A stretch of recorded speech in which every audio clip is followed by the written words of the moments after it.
Potência de base real e expoente inteiro, tá? Quando a gente fala em expoente inteiro, a gente quer dizer que esse expoente pode ser zero, negativo ou positivo, ou menos 1, mais, ou menos 2, menos 3, mais 1, mais 2, menos 3, tá certo? Então nós vamos ver os expoentes. Primeiro, nós vamos ver o expoente inteiro maior que 1, por exemplo, expoente 2, 3, 4, 5, 6, tá certo? Vejam só, qualquer potência de base real e expoente inteiro maior que 1, né, 2, 3, 4, 5, é o produto dessa base por si mesmo, tantas vezes quanto indicar o expoente. Por exemplo, aqui, ó, eu tenho menos 0,3 ao quadrado e 1/5 ao cubo. Menos 0,3 ao quadrado é menos 0,3 vezes menos 0,3. Vou multiplicar isso duas vezes, tá? Então vai dar multiplicação, sinais iguais, positivo. Vai dar 0,09, tá certo? Depois eu tenho 1/5 ao cubo. 1/5 vezes 1/5 vezes 1/5. Multiplicação de fração, numerador com numerador, denominador com denominador. Uma vez 1, 1. Uma vez 1, 1. E no denominador, 5 vezes 5, 25. Vezes 5, 125. Então vai dar 1 sobre 125, tá certo? Outra situação, se o expoente for 1, tá? Qualquer potência de base real expoente 1 é igual à própria base. Por exemplo, se eu tiver π, meio π elevado a 1, eu tenho meio π. 0 elevado a 1, eu tenho 0. Menos 8,14343 elevado a 1, eu tenho menos 8,14343. Expoente 0. Qualquer potência de base real não nula não pode ser 0. Expoente 0 é igual a 1. Por exemplo, raiz quadrada de 2 elevado a 0, 1. Menos 0,97777, uma dízima, né? Elevado a 0, 1. 8/5 elevado a 0, 1. Então, qualquer número diferente de 0 elevado a 0, o resultado vai ser sempre 1, tá certo? Agora vamos ao expoente inteiro negativo. Quando qualquer potência de base real não nula e expoente inteiro negativo é igual ao inverso da base original, levando ao oposto do expoente original. Vejam só. Eu peguei duas situações aqui. Raiz quadrada de 2 à quarta potência. Vejo que aqui está elevado ao expoente negativo. Então, eu vou deixar um 1 aqui no numerador. E esse número vai vir para o denominador. E vou ficar positivo, olha. Isso é só para ele ficar positivo. Aí eu tenho raiz quadrada de 2 à quarta potência. Eu vou fazer raiz quadrada de 2 vezes raiz quadrada de 2 vezes raiz quadrada de 2 vezes raiz quadrada de 2. Tá certo? Tá ok? E daí você vai fazer 2 vezes 2, 4, 2 vezes 4, 8, 2 vezes 8, 16. Fica 1 raiz quadrada de 16. Raiz quadrada de 16 não é 4? Então aí vai dar 1 quarto, tá certo? Depois eu tenho menos 0,01 a elevado a menos 3. Vou ter que transformar primeiro isso em fração.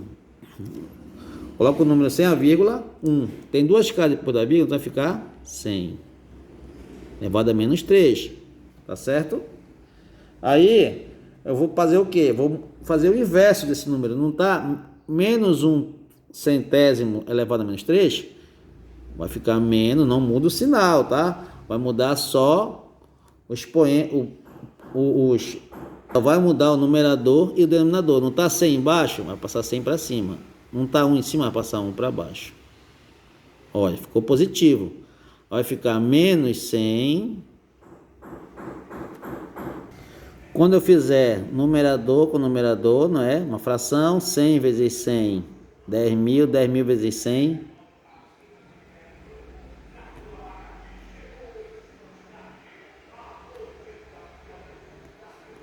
1 milhão. Não esquecendo, ó, expoente é ímpar, sempre vai repetir o mesmo sinal que está na frente. E aqui embaixo, 1 vezes 1 vezes 1 vai dar 1. Então vai ficar menos 1 milhão. Deu para entender? Agora nós temos as propriedades da potência.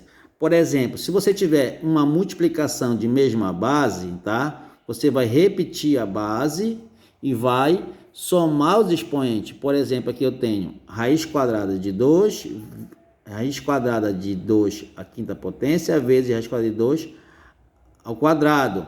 A base não é igual? Eu vou repetir a base e somar os expoentes. 5 mais 2, 7. Então vai dar raiz quadrada de 2 elevado à sétima potência. Tá certo? Isso é quando multiplicação de mesma base. E quando é divisão? Quando for divisão de mesma base, eu vou repetir a base. Olha só. Π à quinta potência dividido para π ao quadrado. Vou repetir a base é π. 5 e vou subtrair os expoentes, tá? Quando é multiplicação, eu somo os expoentes. Quando é divisão, eu subtraio. 5 menos 2, 3. Então fica π ao cubo. Entendeu? Quando você tem potência, produto de uma potência de mesmo expoente, quando os expoentes são iguais, tá? Quando você tem uma multiplicação e os expoentes são iguais, eu posso juntar as bases, tá? Posso multiplicar as bases, mas só quando os expoentes são iguais. Por exemplo, aqui eu tenho 5 ao cubo e raiz quadrada de 2 ao cubo, eu posso fazer 5 vezes raiz quadrada de 2. Repete tudo isso dentro de um parênteses só, porque eu vou deixar aqui, ó, como se fossem os dois em uma só potência. Assim como eu posso juntar, eu posso separar. Eu posso colocar aqui, ó, 5 vezes raiz quadrada de 2 ao cubo, eu posso botar 5 ao cubo vezes raiz quadrada de 2 ao cubo, tá? Assim como eu posso juntar, eu posso também separar eles. Assim como no produto, na multiplicação, no quociente, que é a divisão de potência de mesmo expoente, eu posso juntar, olha, 5 ao cubo dividido para raiz quadrada de 2 ao cubo. Eu posso, olha, juntar em uma só, tá? Em uma só parênteses, juntar tudo dentro do parênteses. Eu posso dividir 5 dividido por raiz quadrada de 2 e boto tudo ao cubo, porque os dois estão ao cubo, olha, tá certo? Sempre que eu tiver uma divisão e tiver o mesmo expoente, eu vou repetir o expoente e vou fazer a operação, ou multiplicação ou divisão, vai depender desses dois aqui, no caso divisão, olha, tá? E por último eu tenho potência de potência, quer dizer, eu tenho aqui, ó, 2π elevado ao cubo, que está elevado ao quadrado. Sempre acontecer isso, gente, você vai repetir essa base, que é 2π, e vai multiplicar os expoentes. 2 vezes 3, 6. Então vai ficar 2π elevado à sexta potência. Tá certo? Olha só aqui, ó. 7,444 elevado a menos 2 elevado a 5. Repetiu 7,444, é a dízima periódica, e multiplicou 2 vezes 5, 10. Sinais diferentes da multiplicação negativa, então menos 10, entendeu? Olha aqui, ó. N elevado a 3m elevado a 4. Repetiu a base é N, e multiplicou. 4 vezes 2, 8. 8m, entendeu?